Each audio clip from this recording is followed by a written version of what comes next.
Good morning बच्चों। Test first level 2 का ये क्वेश्चन नंबर 8 है और इसको देखते हैं और क्वेश्चन को सॉल्व करते हैं बच्चों। देखिए क्वेश्चन क्या कह रहा है। क्वेश्चन कह रहा है when 2 kg ring move on wire from A here at rest, A point पे ये जो रिंग है रेस्ट में है, to point B on smooth wire, then find speed of ring at B। ये रिंग A से चल के जब B पॉइंट पे पहुंचता है तो इसके पास स्पीड क्या होगा ये आपको निकालना है। क्वेश्चन में आपको दिया हुआ है given spring has unstretched length is 450 mm। भाई सो दिया है कि स्प्रिंग की जो ओरिजिनल लेंथ है अनस्ट्रेच्ड अनएक्सटेंडेड वो 450 mm की है। जब ऐसी स्थिति में रिंग यहां से ये जो रिंग है यहां से यहां तक पहुंचता है तो बताएं कि इसके पास बी पॉइंट पे स्पीड क्या होगा। चलिए बच्चों क्वेश्चन को हम सॉल्व करते हैं, है ना। और ये इस क्वेश्चन के लिए ऑप्शंस हैं, आप लिख लीजिएगा और लास्ट में आंसर हम मैच कर लेंगे इन ऑप्शन में से। तो देखते हैं बच्चों।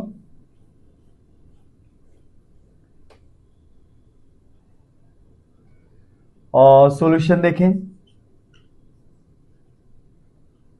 पहले ये देखें रिंग के बारे इस स्प्रिंग के बारे में बच्चों सोचते हैं। इसकी लेंथ कितनी दे रखी है 450 mm। अच्छा ये सेंटीमीटर में कितनी होगी बच्चों, तो ये 45 सेंटीमीटर। अब यहां जब ये रिंग यहां पे है तो इस समय भी ये जो स्प्रिंग है एक्सटेंडेड है। अच्छा रिंग यहां है तो इस समय भी ये जो स्प्रिंग है एक्सटेंडेड है, क्योंकि अनस्ट्रेच्ड जो नेचुरल लेंथ हो तो 45 सेंटीमीटर ही है और यहाँ पे जो उसकी लेंथ है स्प्रिंग की 60 और यहाँ पे 90। तो हम कह सकते हैं दोनों ही पॉइंट पे स्प्रिंग क्या है यहाँ पे एक्सटेंडेड है। तो हम लिख सकते हैं यहाँ पे natural length of the spring, natural length of spring.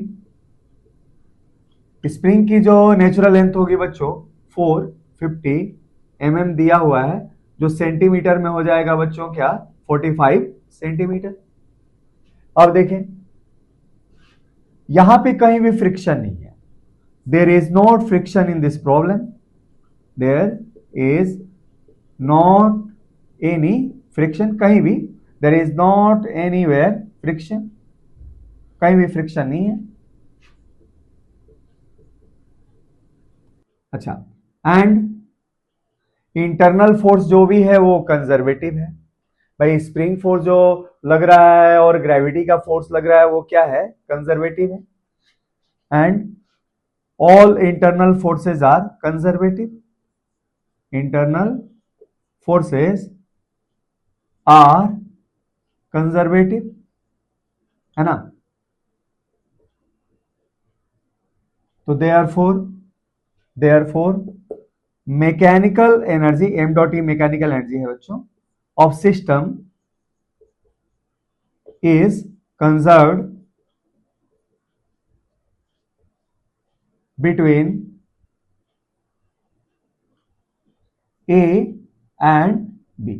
Point A और B के बीच में बच्चों मैकेनिकल एनर्जी क्या रहेगा कंजर्व रहेगा। अच्छा फिर से इसको दोहराता हूं मैं, चूंकि कहीं भी फ्रिक्शन नहीं है बच्चों, एक स्प्रिंग फोर्स लगता है और ग्रेविटी का फोर्स लगता है।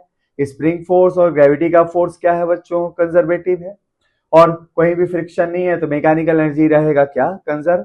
अच्छा कुछ बच्चों के माइंड में आ रहा होगा सर एक और फोर्स लगेगा ना यहाँ रिंग और इस वायर के बीच में एक बच्चों नॉर्मल फोर्स लगेगा, नॉर्मल रिएक्शन जब भी ये टच में आएगा इसके साथ। तो ये जो नॉर्मल रिएक्शन होगा इसका तो नेचर हमें पता ही नहीं है वेदर इट इज कंजर्वेटिव और नॉन कंजर्वेटिव।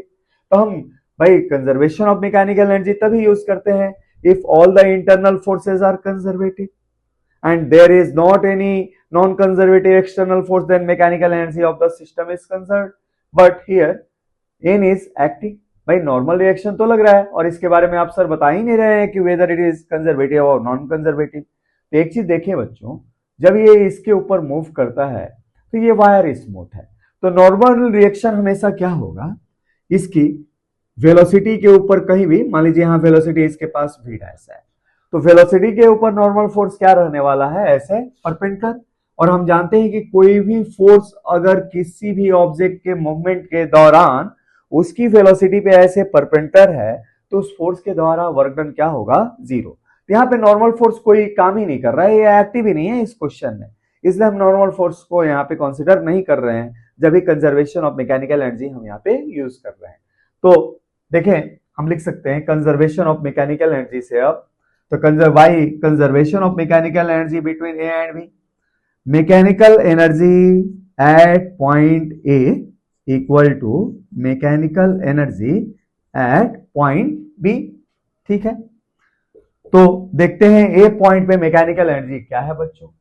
तो ए पॉइंट पे मैकेनिकल एनर्जी क्या है, तो अगर इसको रेफरेंस लेवल माने तो यहां से रिंग कितने हाइट पे है, 60 सेंटीमीटर पे, तो यहाँ पे इसकी पोटेंशियल एनर्जी कितनी है, और मास है 2 kg, जी की वैल्यू 10 ले लिया और एच की वैल्यू 60 सेंटीमीटर, जो मीटर में हो जाएगा बच्चों क्या, 0.6 मीटर हो जाएगा। तो ये हमारे पास पोटेंशियल एनर्जी है प्लस, अच्छा यहाँ पे स्प्रिंग क्या है, एक्सटेंडेड है, तो हमारे पास मैकेनिकल एनर्जी में एक पोटेंशियल एनर्जी यहाँ पे क्या है बच्चों, स्प्रिंग के अंदर पोटेंशियल एनर्जी, स्प्रिंग में पोटेंशियल एनर्जी क्या होगा, हाफ के की वैल्यू क्या है 17.5 दे रखा है क्वेश्चन में। अब यहाँ पे एक्सटेंशन कितना है, तो 45 सेंटीमीटर नेचुरल लेंथ है और 60 सेंटीमीटर ये है, तो एक्सटेंशन है बच्चों 60 माइनस 45 अर्थात कि 15 सेंटीमीटर का, दैट इज 0.15। अच्छा कुछ बच्चे कैलकुलेशन भी देखना चाहे तो इसको देख सकते हैं, यहाँ पे हम कर रहे हैं, यहाँ पे क्या ऐसे कर रहे हैं बच्चों, 0.60 माइनस 0.45 इसका स्क्वायर। ठीक है बच्चों।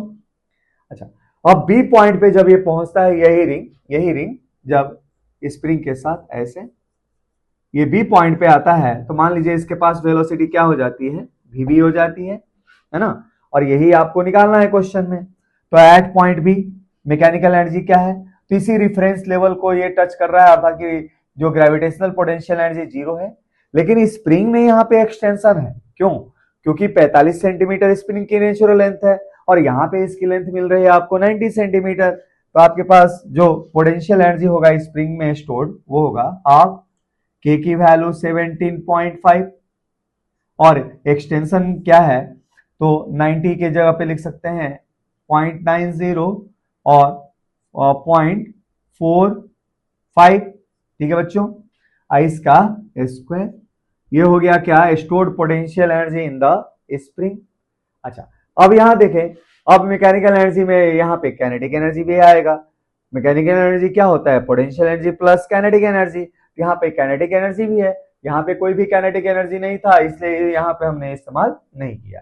यहाँ पे आपकी काइनेटिक एनर्जी क्या है, हाफ है ना, देखें मास है 2 kg और ये स्पीड आपको वीवी यहाँ से निकालनी है। अच्छा इसको आप सॉल्व करेंगे तो आपके लिए इक्वेशन कैसे बनता जाएगा, देखते हैं हम थोड़ा थोड़ा। ये क्या है, ये गया ये बन गया बच्चों 12 प्लस, अच्छा ये कितना मिला आप लोगों के पास 1/2 17.5। अच्छा ये कितना मिल जाएगा बच्चों, ये 60 में से 45 जाएगा 15.15, तो ये हो जाएगा बच्चों क्या 15 इंटू 10 के पावर -2 का होल स्क्वायर 225 है ना, क्या हो जाएगा 225 इंटू और 10 के पावर -2 का होल स्क्वायर 10 के पावर -4। अच्छा अब यहां देखते हैं क्या मिलने वाला है बच्चों, यहां मिलेगा क्या 1/2 17.5 इंटू और 0.945 का whole square that is 0.45 into 0.45 plus ये 2 से 2 गया तो वीवी का स्क्वायर।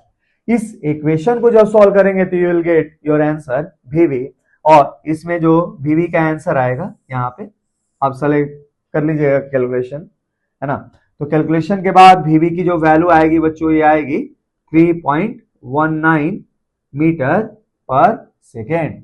तो इस तरीके से इस क्वेश्चन में रिंग जब पॉइंट ए से बी तक पहुंचेगा तो इसके पास यहाँ पे स्पीड क्या होगी बच्चों 3.19 मीटर पर सेकेंड। तो चलिए बच्चों इस टेस्ट के ऊपर अगला क्वेश्चन करते हैं 9th नंबर है ना।